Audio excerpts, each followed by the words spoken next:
Turning to the West Bank, there is continued loss of life and livelihoods, movement restrictions, growing displacement.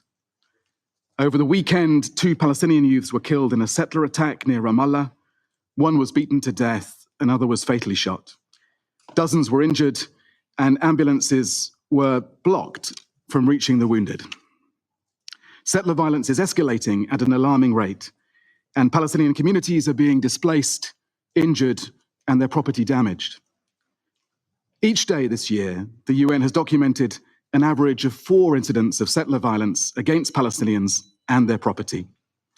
In June, 100 Palestinians were injured by Israeli settlers, the highest number in 2 decades. Mr. President, Gaza's soaring humanitarian needs must be met without drawing people into a firing line. Israel, as the occupying power, is obligated to ensure that people have food and medical supplies. But that is not happening. Instead, civilians are exposed to death and injury, forcible displacement, stripped of dignity. It is for you to draw your own conclusions. But surely we do not need to debate whether killing civilians waiting in line for life's essentials meets the responsibility to provide for civilian needs. We're awaiting the outcome of Israel's investigation into this and earlier incidents. I hope that you will also consider whether Israel's rules of engagement incorporate all feasible precautions to avoid and minimize civilian harm in all circumstances.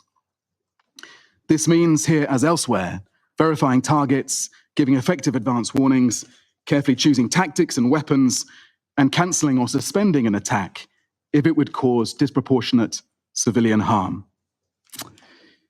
Mr. President, each time that we report on what we see, we face threats of further reduced access to the civilians we are trying to serve. We face that tension everywhere, but nowhere is that tension between our advocacy mandate and delivering aid greater than in Gaza. Visas are not renewed or reduced in duration, explicitly in response to our work on protection of civilians. Security clearances are not granted for staff to enter Gaza to continue their work, and humanitarian partners are increasingly denied entry to Gaza. In 2025, 56% of the entries denied were for emergency medical teams. Of course, as you know, hundreds of aid workers have been killed, and those who continue to work endure hunger, danger, and loss, like everyone else in the Gaza Strip. Personal tragedies continue to echo through our teams and their families. This morning, another ICRC colleague was killed. I pay tribute to them all and to the courage of the work of UNICEF and other agencies inside Gaza. Thousands